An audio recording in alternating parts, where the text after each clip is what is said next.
नमस्कार दोस्तों। Renewable energy अगस्त 2022 में रिन्यूएबल एनर्जी के बारे में क्या अपडेट है उसके बारे में डिस्कस करेंगे।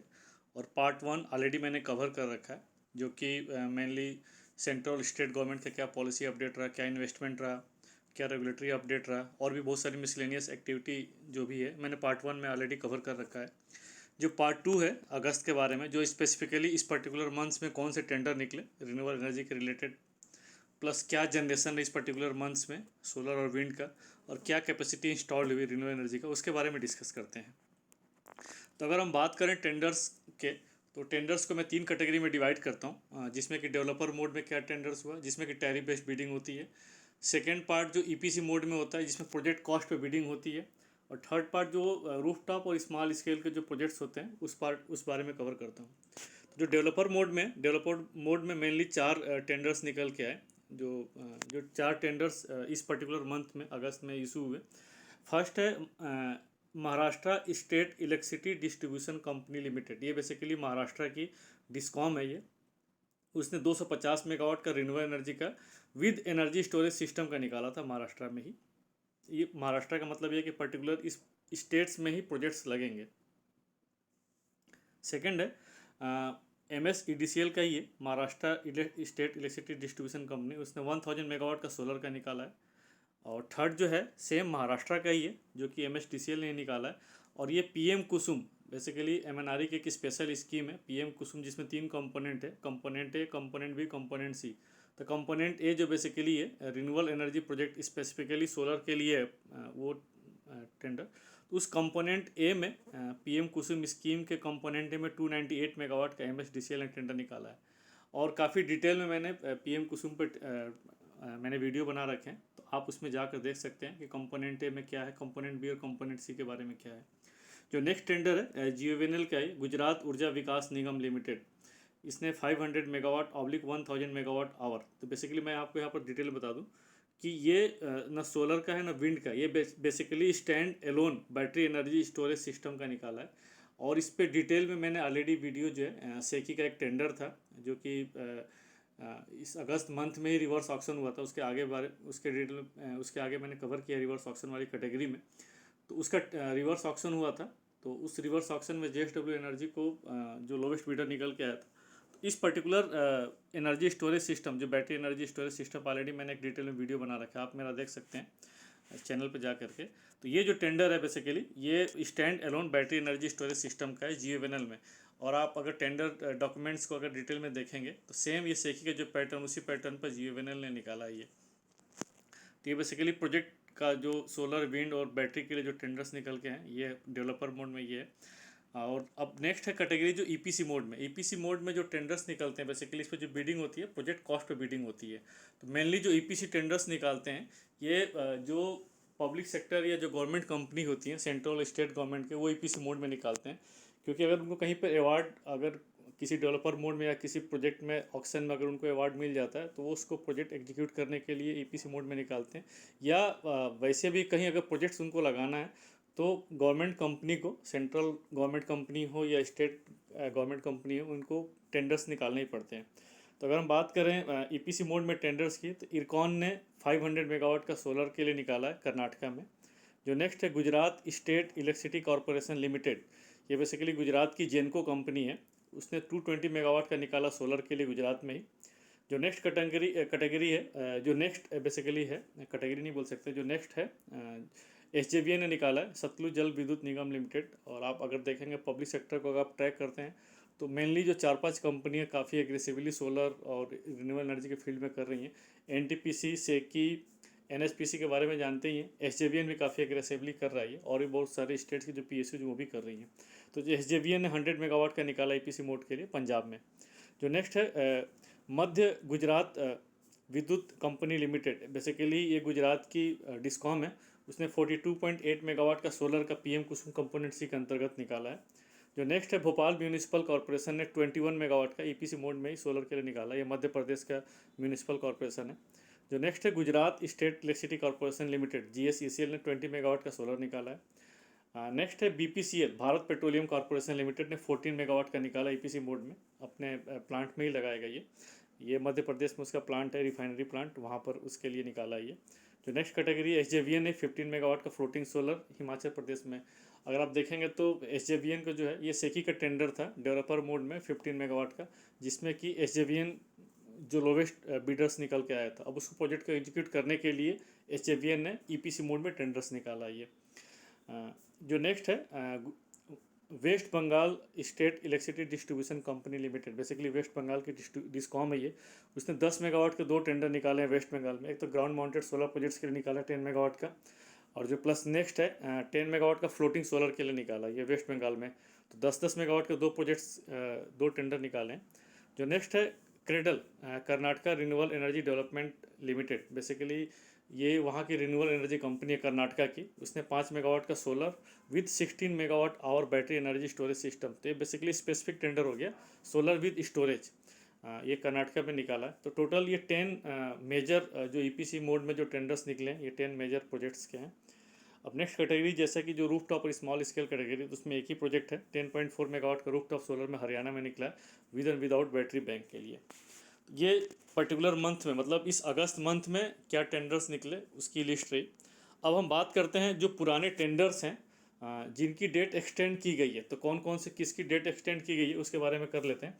तो पंजाब के 2 टेंडर थे, PSPL जो वहाँ की जेनको कंपनी है, जेनको डिस्ट्रीब्यूशन कंपनी है, Punjab state power corporation limited, उसने 2 टेंडर निकाला था 1000 मेगावाट का। एक तो विद इन स्टेट्स था, मतलब स्टेट्स के अंदर लगाना है, और एक पैन इंडिया बेसिस पर जिसमें डेवलपर कहीं भी सेटअप कर सकता है ऑल ओवर इंडिया। उसको ISTS कनेक्टेड जो है सब स्टेशन जो ग्रिड से कनेक्ट करना होता है। तो जो दोनों टेंडर है, तो एक टेंडर की जो डेट है जो पंजाब में जिसमें प्रोजेक्ट सेटअप करना है वो अप्रैल 2022 में निकाली गई थी। उसकी जो डेट है एक्सटेंड करके इसमें 3-4 बार डेट एक्सटेंड की गई है, आप देख सकते हैं। अगर अप्रैल में निकला तो जनरली 1 महीने के अंदर ही बिड सबमिशन की डेट होती है, 30 to 45 डेज होती है। तो 2-3 बार इसमें एक्सटेंड हुआ है। जो नेक्स्ट बिड सबमिशन की डेट है अभी है 19 सितंबर 2022।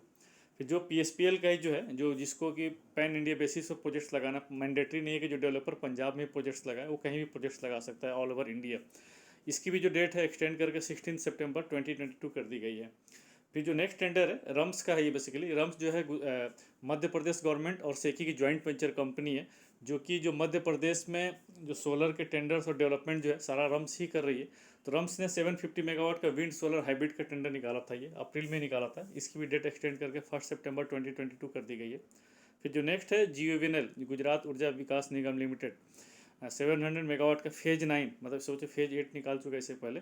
मार्च 2022 में निकाला था ये टेंडर, जिसकी डेट एक्सटेंड करके 30 सितंबर 2022 कर दी गई है। फिर सेम वहीं का, ये गुजरात का ही है। ये बेसिकली स्पेसिफिक टेंडर है RE with storage, 500 megawatt RE renewable energy with 250 megawatt hour energy storage system. ये फेज 15 है, ये गुजरात जून 2022 में निकाला गया था। इसकी भी डेट एक्सटेंड करके 30 सितंबर 2022 कर दी गई है। फिर 2 NTPC के टेंडर हैं, बेसिकली ये डेवलपर मोड में नहीं है। ये जो टेंडर्स हैं बेसिकली EPC मोड में है, और जिसमें NTPC 600 मेगावाट का सोलर जो है पैन इंडिया बेसिस पर इसको इस्टेब्लिश करना है, उसके लिए टेंडर निकाला था। इसमें जो डेवलपर जो EPC डेवलपर होगा विद लैंड है ये बेसिकली। तो इसमें डेवलपर जो EPC कॉन्ट्रैक्टर होगा उसको लैंड भी अरेंज करना होगा 600 मेगावाट के लिए। इसकी जो डेट एक्सटेंड करके 12 सितंबर 2022 कर दी गई है। फिर NTPC का ही टेंडर तो 200 मेगावाट का, ये मध्य प्रदेश के लिए है। ये जून 2022 में निकाला गया था। इसकी डेट एक्सटेंड करके 6 सितंबर 2022 कर दी गई है। तो ये बेसिकली टेंडर्स की डिटेल है जिनकी डेट एक्सटेंड की गई है। अब हम बात करते हैं इस पर्टिकुलर मंथ में जो टेंडर्स निकले तो किसका किसका रिवर्स ऑक्शन हुआ। तो इसमें 2 जो मेजर जो थे जिनका जो रिवर्स ऑक्शन हुआ 2 प्रोजेक्ट्स का। एक तो MSDCL ने 500 मेगावाट का सोलर निकाला था, ये जून 2022 में निकाला था टेंडर। उसका रिवर्स ऑक्शन हो गया है, और बेसिकली जो 500 मेगावाट का जो रिवर्स ऑक्शन से 5 कंपनियों को जो लोवेस्ट निकल के आए हैं। तो SJVN और जूनिपर ग्रीन ने जो टैरिफ कोड के 2.9 का टैरिफ कोड किया है, और जो 3 अदर कंपनियां टाटा पावर, सुखवीर एग्रो और अवादा, इन्होंने 2.91 पर यूनिट का टैरिफ कोड किया है। तो SJVN को 200 मेगावाट मिला है, जूनिपर ग्रीन को 75 मेगावाट, टाटा पावर को 150 मेगावाट, सुखवीर एग्रो को 50 मेगावाट, अवादा को 25 मेगावाट मिला है। जो दूसरा है सेकी का, जिसके बारे में मैंने ऑलरेडी अभी कवर कर रखा है कि इसका रिवर्स ऑक्शन हुआ था, और ये बेसिकली सोलर विंड प्रोजेक्ट नहीं है, ये स्पेसिफिक टेंडर था battery energy storage system, stand alone battery energy storage system. एक बोल सकते हैं कि यूनिक टेंडर था और काफ़ी सक्सेसफुल रहा है ये। और इस पर डिटेल में मैंने ऑलरेडी वीडियो बना रखा है, तो आप देख सकते हैं मेरे चैनल पर जा करके। तो इसने 500 मेगावाट ऑब्लिक 1000 मेगावाट, इसका मतलब ये है कि जो बैटरी एनर्जी में बैटरी जो है उसमें जो एनर्जी जो स्टोर की जा सकती है उसकी कैपेसिटी 1000 मेगावाट आवर है। और 500 मेगावाट का मतलब ये है कि जो चार्जिंग और डिस्चार्जिंग मतलब जो आउटपुट निकलेगा बैटरी के at a time maximum 500 megawatt निकल सकता है। तो 500 मेगावाट की अगर हम लोग निकल सकता है, और जो कैपेसिटी अगर हम लोग देखते हैं स्टोरेज की, तो मतलब ये कि 500 मेगावाट की जो पावर है 2 घंटे के लिए स्टोर की जा सकती है। तो ये टेंडर जो था बेसिकली राजस्थान में निकाला था। भादला जो है ISTS जो सब स्टेशन है जो पावर ग्रिड वहाँ पर डेवलप कर रहा है, तो अप्रैल में निकाला गया था। और इसमें जो टेंडर का जो रिजल्ट रहा उसमें देख सकते हैं JSW रिन्यू ने लोवेस्ट इसमें कोट किया है। और बेसिकली क्या होता है कि रिवर्स ऑक्शन के बाद सब कुछ सही रहता है, तो फिर उसके बाद LOI प्लेस किया जाता है, उसके बाद फिर PPI या जो भी इसमें बैटरी सेल एग्रीमेंट साइन किया जाएगा। तो JSW एनर्जी ने 10.8 लाख पर मेगावाट पर मंथ कोट किया है, जो कि लोवेस्ट है।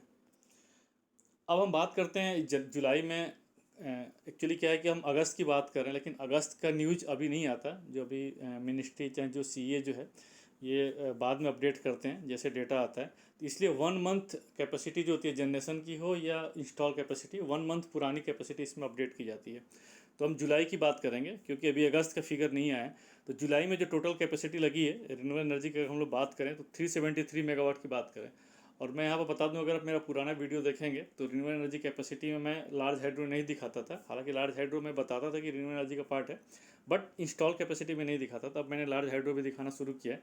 तो टोटल जो रिन्यूएबल एनर्जी की कैपेसिटी जो इंस्टॉल हुई है इंक्लूडिंग लार्ज हाइड्रो 373 मेगावाट जुलाई में हुई है, जिसमें कि जो मेजर जो कंपोनेंट है सोलर का है 268 मेगावाट और उसके बाद विंड का है 105 मेगावाट। अगर हम क्यूमुलेटिव कैपेसिटी की बात करें तो टोटल जो क्यूमुलेटिव कैपेसिटी रिन्यूएबल एनर्जी की जो होगी इंस्टॉल कैपेसिटी 1,61,287 मेगावाट, 161.2 गीगावाट हम बोल सकते हैं। जिसमें कि जो मैक्सिमम जो कैपेसिटी है सोलर की है, अगर इंस्टॉल कैपेसिटी के टर्म्स में बात करें तो सोलर जो है 57.9 गीगावाट है, विंड जो है 40.8 गीगावाट है, बायो और वेस्ट एनर्जी जो अगर हम लोग बात करें तो 10.6 गीगावाट के आसपास आती है। स्मॉल हाइड्रो जो है 4.8 गीगावाट है और लार्ज हाइड्रो है 46.8 गीगावाट। तो टोटल जो कैपेसिटी होती है मिलाकर के 161.28 गीगावाट हो जाती है। ये एक ओवरऑल पिक्चर दिया हुआ है। ये जो पिक्चर है बेसिकली ये बताने के लिए कि जो टोटल ऑल ओवर इंडिया कितनी कैपेसिटी अभी तक इंस्टॉल हुई है। तो जो टोटल कैपेसिटी अभी तक जो इंस्टॉल हुई है all over India 4,03,760 megawatt. It means कि 403.76 गीगावाट, जिसमें कि जो मेजॉरिटी अभी आज की डेट में है थर्मल की है 236.6 गीगावाट, 2,36,65 मेगावाट, जो कि टोटल इंस्टॉल कैपेसिटी का 58.5% है। लेकिन अगर हम जनरेशन टर्म्स में बात करें तो जनरली जो अप्रॉक्सीमेटली जो थर्मल का है रेशियो सबसे ज़्यादा है, 70% के आसपास इसकी जनरेशन है, क्योंकि इनका PLF ज़्यादा होता है। सोलर और विंड का जो PLF या CUF की हम बात करें तो कम होता है। तो थर्मल जो है अभी मैक्सिमम नंबर पे 58% जो टोटल इंस्टॉल कैपेसिटी उसका 58.5% है। न्यूक्लियर जो है 1.7% है, और न्यूक्लियर की अगर हम लोग कैपेसिटी के टर्म्स में बात करें तो 6780 मेगावाट है। और उसके बाद रिन्यूएबल एनर्जी सोर्सेस जो कि अभी 160.91 गीगावाट हो गई है, और टोटल इंस्टॉल कैपेसिटी का 39.9% हो गया है। इसका अगर ब्रेकअप देखेंगे इंडिविजुअली तो आप देख सकते हैं लार्ज हाइड्रो का जो शेयर है टोटल इंस्टॉल कैपेसिटी का 11.6% है, सोलर जो है टोटल इंस्टॉल कैपेसिटी का 14.4% है, विंड जो है टोटल इंस्टॉल कैपेसिटी का 10.1% है, स्मॉल हाइड्रो 1.2% है और बायो 2.6% है। तो ये बेसिकली ओवरऑल ब्रेकअप रहा। अब हम बात करते हैं इस पर्टिकुलर मंथ में क्या जनरेशन रहा रिन्यूएबल एनर्जी का, जिसमें कि मेनली मैंने विंड और सोलर ही लिया है। तो अगर हम विंड की बात करें जुलाई में तो टोटल जो कैपेसिटी जो जनरेशन है विंड का 10,079 मिलियन यूनिट्स जनरेट रहा, जो कि अगर हम लोग जून से कंपेयर करें तो ये जो जनरेशन बढ़ गई थी विंड की, मतलब जुलाई में जो जनरेशन है जून के कंपेरेटिवली जनरेशन ज़्यादा रही 5.86%। जून में जो फिगर था 9521 मिलियन यूनिट्स था। लेकिन अगर हम लोग पिछले जुलाई से अगर हम लोग बात करें जुलाई 2021 से, तो उसके रिस्पेक्ट में जो है 6.8% जो है जनरेशन कम रही। अगर जुलाई 2021 में बात करें तो टोटल जनरेशन उस समय 10,815 मिलियन यूनिट्स था, उससे 6.8% इस मंथ में कंपेरेटिवली कम हो गए। लेकिन अगर सोलर की बात करें तो सोलर का जो टोटल जुलाई में जो जनरेशन रहा 6,449 मिलियन यूनिट्स रहा, जो कि जून 2022 से जो प्रीवियस मंथ है जून से अगर कंपेयर करें तो स्लाइटली कम हो गया, 17.38% कम हो गया है। इसका मेनली रीज़न ये बोल सकते हैं, जो जुलाई का मंथ है बेसिकली मानसून सीजन होता है, बारिश होती है, तो इसलिए और जो क्लाउडी सीजन ज़्यादा होता है इस वजह से जनरेशन कम हो जाती है। लेकिन अगर हम लोग जुलाई 2021 से बात करें, कंपेयर पिछले साल के, अगर हम लोग उससे कंपेयर बात करते हैं जुलाई से, तो काफ़ी मतलब बढ़ गया, 32% के आसपास जो जनरेशन बढ़ गई है। उसका रीज़न ये रहा है कि सोलर में जो है ऐड ऑन होता रहता है, मतलब हर साल कैपेसिटी, हर मंथ कैपेसिटी कुछ ना कुछ लगती रहती है। विंड में उस रिस्पेक्ट में कैपेसिटी नहीं लग रही है, और विंड में काफ़ी वेरिएशन आता है। उसका वेरिएशन का बहुत बड़ा एक रीज़न होता है, जो विंड जो होता है जो है मानसून सीजन में जनरेशन विंड का ज़्यादा कम मतलब डिफरेंट रहता है, विंटर में डिफरेंट रहता है, समर्स में डिफरेंट रहता है। बट सोलर में मतलब वेरिएशन है, लेकिन इतना वेरिएशन नहीं है जितना कि विंड में वेरिएशन है। तो ये बेसिकली सोलर और विंड का आप देख सकते हैं क्या कंपैरिजन है। और होप दोस्तों, ये जो मैंने टेंडर्स, जनरेशन और इंस्टॉल कैपेसिटी की बात की है पर्टिकुलर अगस्त मंथ के लिए, ये जो न्यू है रिन्यू एनर्जी का जो मैंने कवर किया है, आपको पसंद आया होगा। और अगर आपको सही लगा होगा तो आप मेरे चैनल को लाइक करिए, सब्सक्राइब करिए, अपने दोस्तों को फॉरवर्ड करिए।